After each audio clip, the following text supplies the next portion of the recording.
बात बहुत ही पुरानी है। जब एक गांव में भोला प्रसाद नाम का एक आदमी रहता था। भोला सचमुच ही बहुत भोला था। गांव का हर आदमी उसके भोलेपन का फायदा उठाता था। भोला ने अपने घर पर एक गाय पाल रखी थी, जिसका दूध बेचकर वो अपना गुजारा चला रहा था। भोला के परिवार में उसकी पत्नी और वो बस 2 ही सदस्य थे। एक दिन की बात है, जब भोला अपने ही गांव के चंदन नाम के एक आदमी के पास गया। चंदन ने भोला को देखते ही कहा, अरे भोले भैया, आप यहाँ पर, क्या बात है? भोला ने कहा, हाँ भाई, तुमने पिछले हफ्ते मुझसे 5 लीटर दूध लिया था, जिसके पैसे अभी बाकी थे, और तुमने कहा था कि तुम पैसे बाद में चुका दोगे। मैं उस दूध के पैसे लेने के लिए आया हूँ। देखो भाई, मेरे घर में वैसे भी बहुत ही दिक्कत चल रही है। जैसे तैसे छोटा मोटा काम करके मैं अपना घर चलाता हूँ। अगर तुम मुझे दूध के पैसे दे दोगे तो मैं उन पैसों से अपने घर के लिए कुछ सामान ले आऊंगा। अरे काका, आपके पैसे तो मैं आपको दे दूंगा, लेकिन आप पहले मुझे ये बताइए कि क्या गाय के बच्चे को आपने जन्मा था या फिर गाय ने जन्मा था? भोला ने कहा, भाई, गाय के बच्चे को तो गाय ने ही जन्मा था, पर तुम मुझसे ये क्यों पूछ रहे हो? चंदन बोला, बताता हूँ भैया, सब बताता हूँ। आप थोड़ा धीरज तो रखिए। अगर गाय के बच्चे को गाय ने जन्मा था तो इस हिसाब से दूध के पैसे बेचकर जो मुनाफा हुआ वो गाय को जाना चाहिए। भोले ने कहा, बात तो तुम्हारी ठीक है। चंदन बोला, मैं जानता था भोला भैया कि आप बहुत ही समझदार हैं, और इस हिसाब से क्योंकि गाय ने मुझे दूध देकर मुझ पर उपकार किया है तो मैंने भी गाय को 2 रोटी खिला दी है। तो याद रखिएगा भोला भैया, आपका और मेरा अब कोई उधार नहीं रहा। दूध का दाम तो मैंने अदा कर दिया है। और हाँ, मुझे धन्यवाद कहना मत भूलिएगा, मैंने आपको पाप करने से बचा लिया। भोला ने हैरान होकर पूछा, कौन सा पाप? चंदन बोला, आप गाय के दूध को बेचकर मुनाफा खुद कमा रहे थे। इस तरह से आप गाय का हक मार रहे थे, और ये तो एक पाप है ना। आपको पुण्य करना चाहिए, पाप नहीं। इतना कहकर चंदन वहां से चलता बना। भोला भी अपने घर आ गया।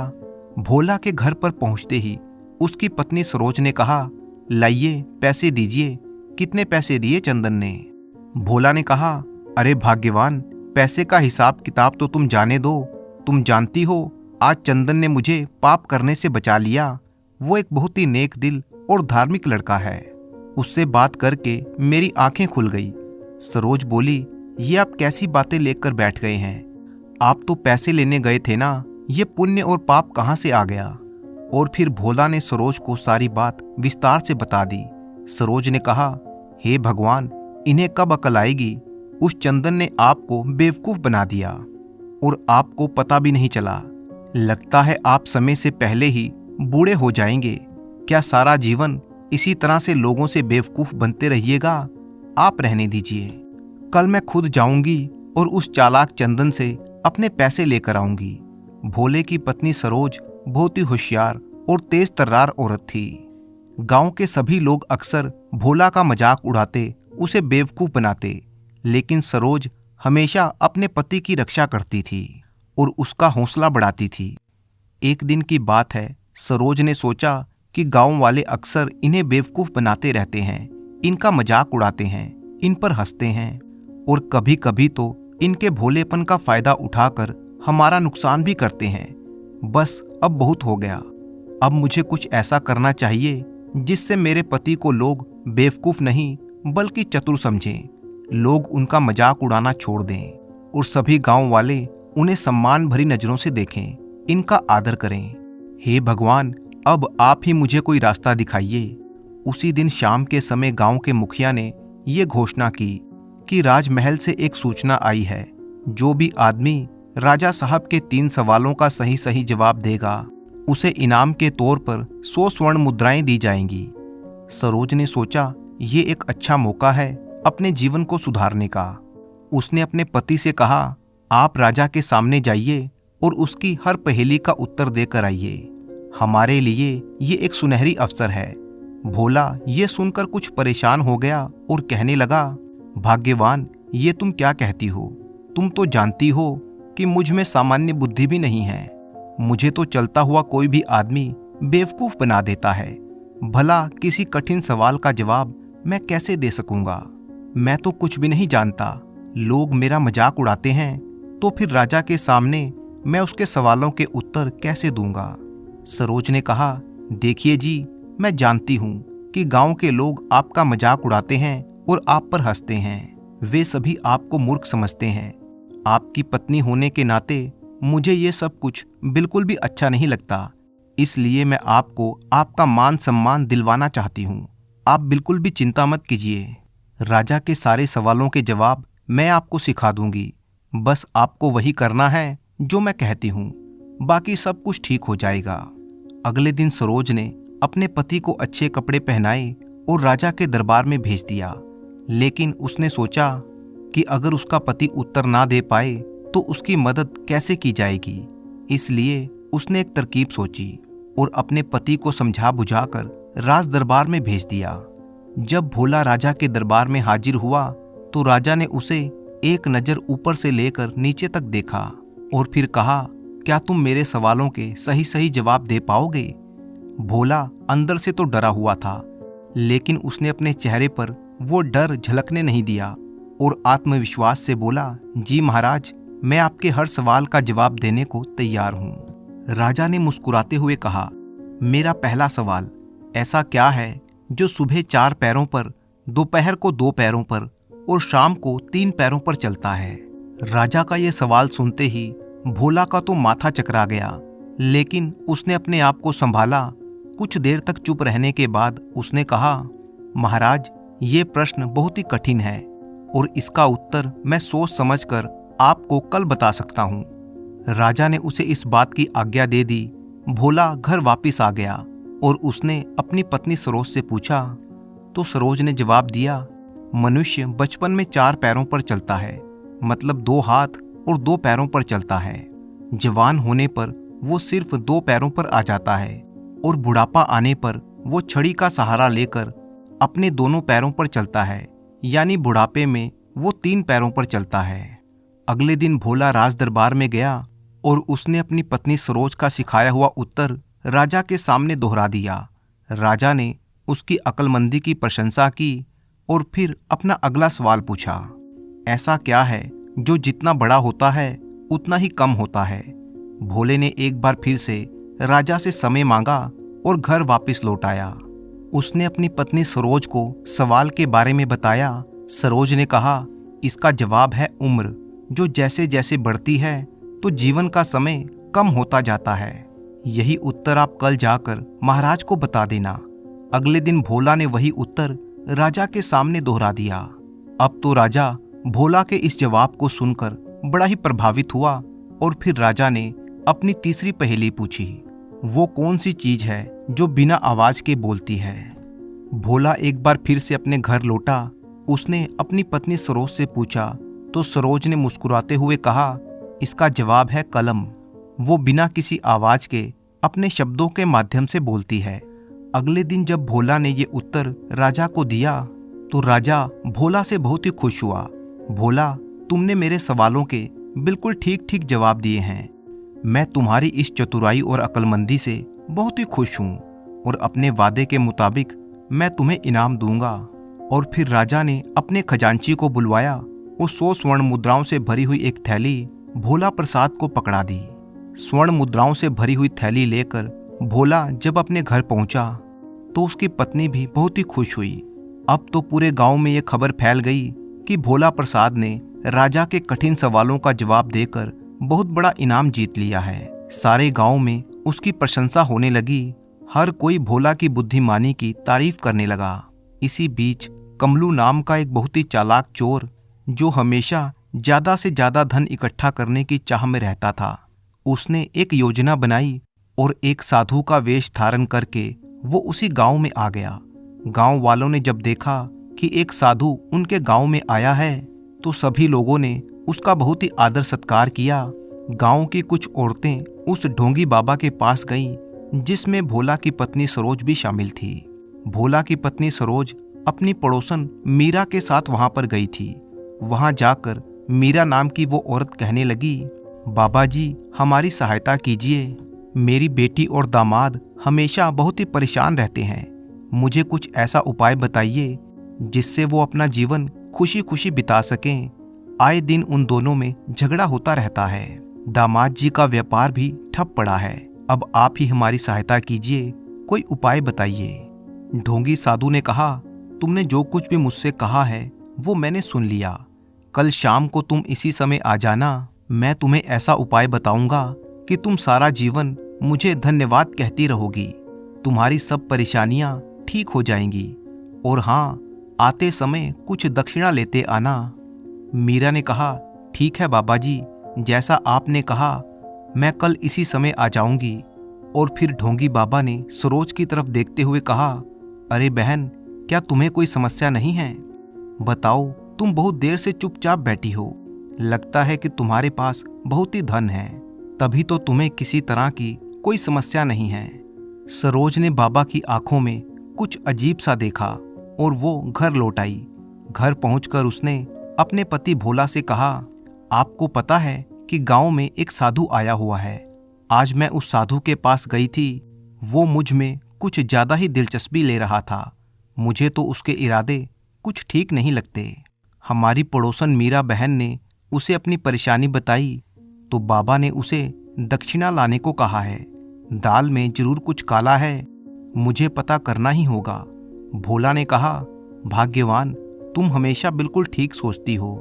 तुम इतनी समझदार और होशियार हो, लेकिन फिर भी किसी पर इस तरह से शक करना ठीक बात नहीं है। हो सकता है वो साधु सचमुच मीरा बहन की सहायता करना चाहता हो और तुम यूं ही उस पर शक कर रही हो। जो भी हो, हमें सावधान रहना चाहिए। मुझे कुछ ठीक नहीं लग रहा। भोले ने कहा, ठीक है, जैसा तुम चाहो वैसा करो। अब जल्दी से खाना लगा दो, मुझे बहुत तेज भूख लगी है। अगले दिन मीरा और सरोज उस ढोंगी बाबा के पास गई। मीरा ने कहा, धन्यवाद साधु महाराज जी, आपने मेरी बहुत ही सहायता की है। ये रही आपकी दक्षिणा। सरोज ने कहा, महात्मा जी, क्या आपको कोई और आवश्यकता है? हम आपकी और क्या सेवा कर सकते हैं? ढोंगी साधु कहने लगा, मैं तो बस एक भटकता हुआ साधु हूँ। ये दक्षिणा तो मुझे मजबूरी में लेनी पड़ती है। मुझे तो बस विश्राम और भोजन की आवश्यकता होती है। इसके बाद सरोज, जो कि पहले से ही एक योजना बनाकर आई थी, साधु बाबा से कहने लगी, साधु महाराज, मेरी भी एक समस्या है जिसका समाधान मैं आपसे चाहती हूँ। बात दरअसल ये है कि 6 महीने पहले मेरे ससुर जी का देहांत हो चुका है।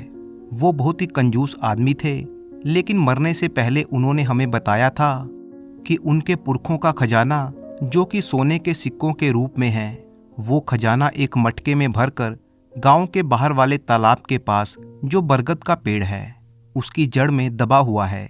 उन्होंने कहा था कि उनके मरने के बाद हम लोग वो खजाना निकाल लें।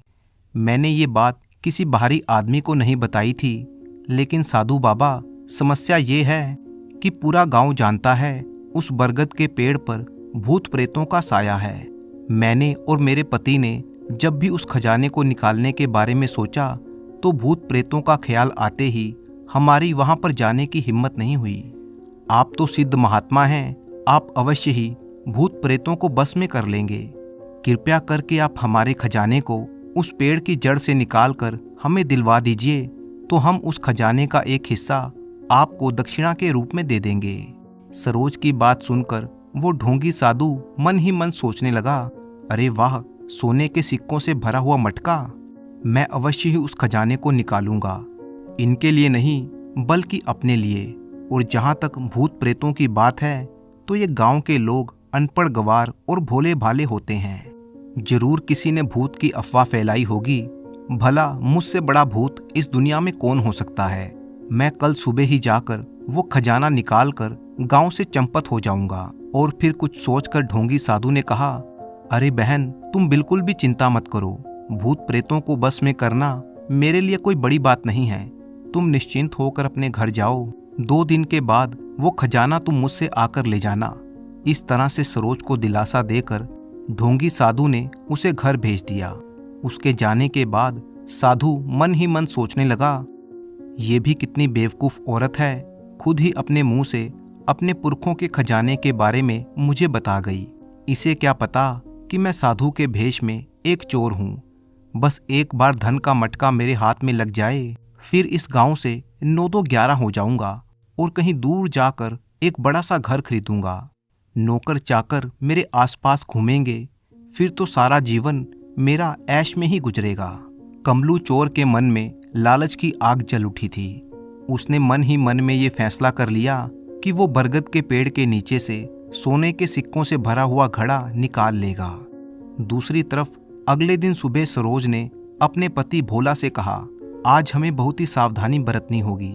मैंने उस ढोंगी साधु से अपने पुरखों के खजाने के बारे में जो बात कही है वो सब एक छलावा है, ताकि उस लालची आदमी की असली नीयत सबके सामने आ सके। उसकी सच्चाई सबके सामने लाने का बस यही एक तरीका है, वरना वो ना जाने किस किस को लूटेगा। भोला ने कहा, भाग्यवान, तुम्हारी सूझबूझ में कोई कमी नहीं है। मुझे तुम पर और तुम्हारी बनाई हुई योजना पर पूरा भरोसा है। दूसरे दिन साधु के भेष में कमलू चोर गांव के बाहर तालाब पर बरगद के पेड़ के पास पहुंच गया और उसने बड़ी उत्सुकता से वहां पर खोदना शुरू कर दिया। काफी देर तक खोदने के बाद सचमुच एक घड़ा उसे दिखाई दिया। उसने तुरंत घड़े को बाहर निकाला।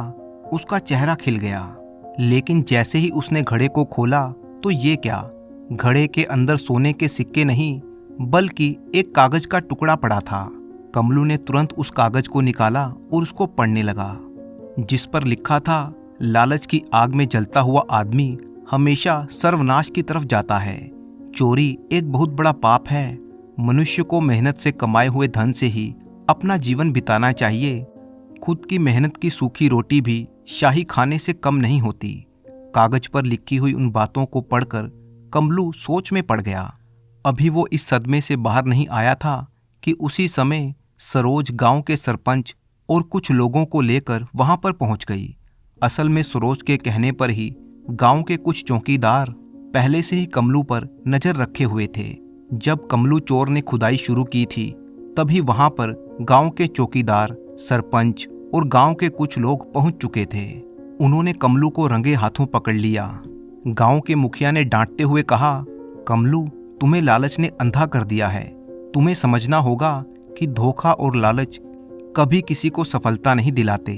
तुमने गांव के भोले भाले लोगों को बेवकूफ़ बनाकर उन्हें ठगने की सोची, लेकिन तुम्हें मालूम नहीं कि हमारे गांव में सरोज जैसी होशियार और समझदार औरत भी रहती है, जिसकी वजह से तुम्हारा ये असली चेहरा सबके सामने आ गया। अपनी पोल को खुलता हुआ देखकर पाखंडी साधु, जो कि कमलू चोर था, हाथ जोड़ते हुए माफ़ी मांगने लगा। कहने लगा, मुखिया जी, मुझे माफ़ कर दीजिए। आज के बाद मैं ऐसा कभी नहीं करूँगा। आप मेरा विश्वास कीजिए। मुखिया ने कहा, तुमने जो भी करने की कोशिश की है वो एक पाप है और इसकी सज़ा तुम्हें जरूर मिलेगी, ताकि कल को कोई दूसरा आदमी हम गांव के भोले भाले लोगों को बेवकूफ़ ना बना सके और ठगने की कोशिश ना कर सके। ये तो भला हो सरोज बहन का, जिनकी सूझबूझ और समझदारी से हमने तुम्हें रंगे हाथों पकड़ लिया और तुम्हारा असली चेहरा सबके सामने आ गया। वरना तुम तो ना जाने कितने गांव वालों को ठगते। और फिर मुखिया सरोज से कहने लगा, सरोज बहन, तुम्हारा बहुत बहुत धन्यवाद। तुमने हम लोगों की बहुत ही सहायता की।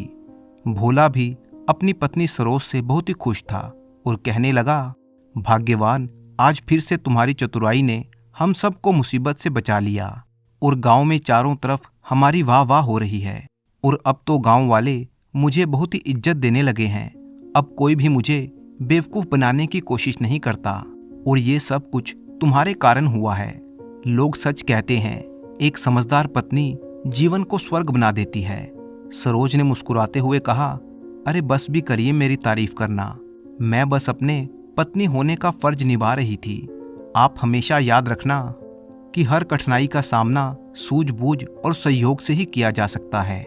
लालच केवल विनाश का कारण होता है। लालच और धोखे का रास्ता हमेशा बर्बादी की तरफ ले जाता है, जबकि सच्चाई, ईमानदारी और सहयोग से जीवन की असली समृद्धि प्राप्त की जा सकती है। इस घटना के बाद से भोला और सरोज की पूरे गांव में बहुत ही प्रशंसा होने लगी और अब गांव का कोई भी आदमी भोला प्रसाद का मजाक नहीं उड़ाता था। वे लोग एक बहुत ही सुखी जीवन बिताने लगे। चांदपुर गांव के रहने वाले सेठ धर्मचंद एक व्यापारी थे। गांव में वो अपनी पत्नी और अपनी इकलौती बेटी के साथ रहते थे।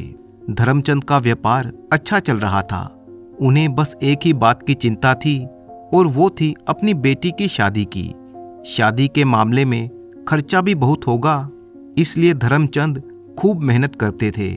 वो अपने व्यापार के सिलसिले में अक्सर दूसरे नगरों में जाया करते। एक दिन की बात है, अपने व्यापार के सिलसिले में सेठ धर्मचंद को दूसरे नगर में जाना था। सफर पर निकलने से पहले सेठ जी ने अपनी बेटी से पूछा, बेटी, मैं तुम्हारे लिए क्या उपहार लेकर आऊं? बेटी ने कहा, आप मेरे लिए खूब सारे फल लेकर आइएगा। और व्यापारी धर्मचंद दूसरे नगर की यात्रा पर चल पड़ा। सफर काफी लंबा था। दूसरे नगर में पहुंचकर सेठ जी ने दिन भर काम किया और फिर शाम के समय वो अपने नगर को वापस लौट चले। रास्ते में भयानक तूफान आ गया और रात भी बहुत हो चुकी थी। बारिश थमने का नाम नहीं ले रही थी। ऊपर से सेठ जी बहुत ज्यादा थक भी चुके थे। तभी उनकी नजर दूर जलती हुई एक लालटेन की रोशनी पर पड़ी। वहां पहुंचकर सेठ जी ने देखा कि वो रोशनी एक टूटी फूटी झोंपड़ी से आ रही थी। एक बार तो सेठ जी उस टूटी फूटी झोंपड़ी में जाने से हिचकने लगे, लेकिन आधी रात का समय और बारिश की वजह से वो अपनी हैसियत भूलकर उस झोंपड़ी में दाखिल हो गए। अंदर बांस पर लटकती हुई एक लालटेन थी। उसकी धीमी रोशनी में मैले कुचाले कपड़े पहने हुए एक नौजवान खटिया पर बैठा था। झोंपड़ी की छत से जगह जगह से पानी टपक रहा था। वो नौजवान व्यापारी को देखते ही खड़ा हो गया और सेठ जी को खटिया पर बैठने के लिए कहा। सेठ ने उसे बताया कि वो कौन है और किस तरह से वो इस तूफान में फंस गए। उन्होंने उस नौजवान से वो रात उसी झोंपड़ी में बिताने की अनुमति मांगी तो नौजवान तुरंत तैयार हो गया। उस युवक का नाम जीतू था। जीतू ने चूल्हे पर चढ़ी हुई हांडी में से दाल चावल निकालकर सेठ जी को परोस दिए। तो सेठ धर्मचंद बोले, नहीं बेटा, ये तुम खा लो। लेकिन जीतू ने उनकी एक ना सुनी और सेठ जी को खाना खाना ही पड़ा। भूख इतनी ज्यादा लगी थी कि वो साधारण सा भोजन भी सेठ जी को 56 भोग जैसा लग रहा था। खाना खाकर और हाथ मुंह धोकर सेठ जी खटिया पर बैठ गए तो सेठ जी की नजर वहां पर रखी हुई हांडी पर पड़ी, जो कि खाली हो चुकी थी। उन्होंने जीतू से कहा, तुमने सारा भोजन तो मुझे खिला दिया, अब तुम क्या खाओगे? इतना सुनते ही जीतू मुस्कुराया और झोंपड़ी से बाहर निकल गया। कुछ ही पलों के बाद वो अंदर आया तो उसके हाथ में कुछ फल थे, जैसे कुछ अमरूद, पपीते इत्यादि। फलों को देखते ही सेठ जी को अपनी बेटी के उपहार की याद आ गई। जीतू ने फलों को धोया, काटा और फिर सेठ जी के साथ मिलकर वो फल खाने लगा। फलों का स्वाद ऐसा था मानो शहद से भी ज्यादा मीठे हों। सेठ जी हैरान थे कि इतनी रात को ये युवक ये फल कहाँ से लेकर आ गया। खैर, वो काफी थक चुके थे और फिर वो दोनों सो गए। सेठ जी खटिया पर सो गए और जीतू जमीन पर लेट गया। सुबह जब तूफान थम गया और सूर्यदेव अपना प्रकाश चारों तरफ फैलाने लगे तो अंगड़ाई लेते हुए सेठ धर्मचंद जैसे ही झोंपड़ी से बाहर निकले तो उनकी आंखें फटी की फटी रह गई। अपने पूरे जीवन में उन्होंने इतना सुंदर बगीचा कभी नहीं देखा था। रंग बिरंगे फूलों से भरी हुई क्यारियां, उनके बीच में तरह तरह के फलों से लदे हुए पेड़, हरी भरी जमीन जिस पर घास लहरा रही थी। ऐसा लग रहा था मानो स्वर्ग धरती पर उतर आया हो। वे सोचने लगे कि शायद रात के अंधेरे में उन्हें ये बगीचा नजर नहीं आया। तभी सामने से उन्हें जीतू आता हुआ दिखाई दिया। जब जीतू उनके पास आ गया तो सेठ जी ने इशारा करते हुए पूछा, ये बगीचा किसका है जीतू? जीतू ने मुस्कुराते हुए बताया, ये बगीचा उसी का है। सेठ जी सोच में पड़ गए। इतने सुंदर बागीचे का मालिक एक टूटी फूटी झोपड़ी में रहता है, ये बात सेठ जी की समझ में नहीं आ रही थी। सेठ जी के पूछने पर जीतू ने बताया कि कुछ साल पहले उसके माता पिता की मृत्यु हो चुकी थी। बस एक यही जमीन का टुकड़ा उसके पास रह गया था। जीतू ने अकेले ही इसे सींचकर फल और फूल लगाए हैं। और उसने आगे बताया कि फल और फूल बेचकर उसे थोड़ा पैसा मिल जाता है और कभी कभी तो लोग मुफ्त में ही ले जाते हैं। जीतू की ये कहानी सुनकर धर्मचंद को बहुत ही दुख हुआ। वो सोचने लगा, इतना मेहनती लड़का इतनी गरीबी में अपना जीवन काट रहा है और गरीब होते हुए भी उसने मुझे रात में रुकने के लिए आसरा दिया और खाना भी खिलाया। उसके संस्कार देखकर धर्मचंद को वो मन ही मन भा गया। जीतू से विदा लेकर सेठ जी जब अपने घर में पहुंचे, उन्होंने दरवाजा खटखटाया तो बेटी ने किवाड़ खोला और बोली, मेरे फल कहाँ हैं? बेटी को देखते ही सेठ जी की सारी थकान उतर गई। सेठ जी ने कहा, अरे बैठने तो दे, फिर तुझे देता हूँ। सेठ जी ने अपनी पत्नी और बेटी को अपने पास बिठाया और रात की सारी घटना उन्हें कह सुनाई। जीतू और उसके बगीचे के बारे में सब कुछ बता दिया। वो दोनों सुनकर हैरान थी। अगले दिन सेठ जी जीतू से मिलने के लिए गए। दोनों बैठकर बातें करने लगे। तब धर्मचंद ने उसे समझाया कि वो जीतू के साथ मिलकर फूलों और फलों की खेती करना चाहते हैं। सेठ जी ने उसे अपने साथ व्यापार करने का न्योता दिया। उस अनाथ जीतू को मानो किसी पिता समान व्यक्ति ने ऐसा कहा हो। वो तुरंत ही तैयार हो गया। उसने तुरंत ही सेठ धर्मचंद का प्रस्ताव स्वीकार कर लिया। कुछ दिनों के बाद जीतू अपने बाग बगीचे बेचकर सेठ धर्मचंद के पास पहुंचा। उसे देखकर सेठ जी बहुत ही खुश हुए। सेठ जी ने उसका आदर सत्कार किया और फिर दोनों खेतों की तरफ चल दिए। सेठ धर्मचंद ने अपने खेतों की तरफ इशारा करते हुए कहा, जीतू, अब तुम्हें इन खेतों को बागीचा बनाना है। ये सुनकर जीतू की खुशी का ठिकाना ना रहा, क्योंकि इस काम में तो उसे महारत हासिल थी। उसने अगले ही दिन से काम शुरू कर दिया। समय बीतता गया और जीतू की मेहनत रंग लाने लगी। वो खेत जो कि अभी तक बंजर पड़े हुए थे, फूलों और फलों की महक दूर दूर तक फैलने लगी। उसके फूलों की खुशबू मीलों दूर तक जाती थी। दूर दूर से लोग उसके फल और फूल खरीदने के लिए आने लगे। कुछ बड़े नगरों के व्यापारी भी वहीं से खरीदारी करने लगे। जीतू बस अपना पूरा ध्यान खेतों पर ही लगाता था, जबकि बेचने और खरीदने का काम सेठ धर्मचंद करता था। वे दोनों ही अपने अपने काम के माहिर खिलाड़ी जो थे। जीतू ने अपनी मेहनत और लगन में कोई कमी नहीं आने दी। देखते ही देखते उनका व्यापार आसमान की ऊंचाइयां छूने लगा। धर्मचंद जीतू को उसकी मेहनत के बदले में अच्छी तनख्वाह देते थे। एक बार जीतू के मन में ये विचार आया कि खेतों पर पूरा पसीना वो अकेला ही बहाता है और फल और फूलों की खेती उसी की वजह से चल रही है। सेठ जी तो बिना किसी मेहनत के ही मुनाफा कमा रहे हैं। वो खेतों के मालिक हैं तो क्या हुआ, मेरी मेहनत के बिना वो कुछ नहीं कर सकते। इसलिए मुझे भी व्यापार में आधा हिस्सा मिलना चाहिए। सिर्फ तनख्वाह से मेरा गुजारा नहीं चल सकता।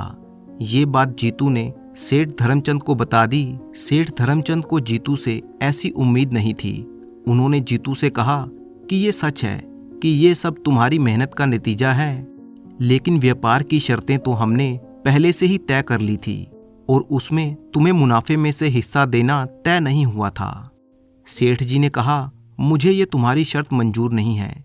जीतू ने जवाब दिया, तो फिर ठीक है, इस महीने के आखिर में आप मेरा पूरा हिसाब कर दीजिए। मैं ये काम छोड़कर यहाँ से चला जाऊँगा। घर जाकर सेठ जी ने ये सारी बात अपनी पत्नी को बताई कि जीतू मुनाफे में हिस्सा चाहता है। ये सुनकर उसकी पत्नी को भी आश्चर्य हुआ और फिर कुछ सोचकर वो अपने पति से कहने लगी, देखो जी, ये बात तो सही है कि जब से जीतू हमारे साथ जुड़ा है, हमारा व्यापार पहले से दुगना नहीं बल्कि चौगुना हो गया है और ये सब जीतू की मेहनत और लगन से ही संभव हुआ है। अगर उसने हमें छोड़ दिया तो हमारा बहुत ही ज़्यादा नुकसान हो जाएगा। मेरे पास एक योजना है जिसमें हम सबका फायदा ही फायदा होगा। एक तीर से दो नहीं बल्कि 3 निशाने लग जाएंगे। सेठ धर्मचंद बोला, तो फिर सोच क्या रही हो भाग्यवान, जल्दी बताओ तुम्हारी क्या योजना है। उसकी पत्नी कहने लगी, देखो जी, हम सब जानते हैं कि जीतू एक मेहनती लड़का है और ईमानदार भी है, तो क्यों ना हम अपनी बेटी की शादी जीतू से करवा दें। इस तरह से वो हमारा दामाद बन जाएगा और अपने आप ही हमारे व्यापार में हिस्सेदार बन जाएगा और फिर कभी हमको छोड़कर जाने की बात भी नहीं करेगा और इस तरह से हमारी बेटी का घर भी बस जाएगा और हमारी सभी समस्याओं का हल हो जाएगा। सेठ को अपनी पत्नी की बात जच गई। अगली सुबह सेठ ने जीतू के सामने अपनी बेटी के साथ विवाह का प्रस्ताव रखा। जीतू ने पहले से ही सेठ जी की बेटी को देख रखा था। वो सुंदर भी थी और समझदार भी। वो झट से इस विवाह प्रस्ताव के लिए मान गया। आखिरकार उसे भी तो एक अच्छे परिवार में रिश्ता जोड़ने में खुशी जो महसूस हो रही थी। और फिर सेठ जी ने एक अच्छे मुहूर्त पर दोनों की शादी करवा दी और फिर वे सभी मिलकर एक परिवार की तरह रहने लगे। इस तरह से सेठ की पत्नी ने एक तीर से एक नहीं, दो नहीं, बल्कि 3-3 निशाने साधे। तो दोस्तों, ये कहानी अगर आपको पसंद आई हो तो वीडियो को लाइक कीजिए, चैनल को सब्सक्राइब कीजिए। साथ ही अपने अच्छे कमेंट करना बिल्कुल मत भूलिएगा। कमेंट बॉक्स में अपने नाम के साथ अपने शहर का नाम भी लिखें। तो मिलते हैं आपसे किसी अगली कहानी में।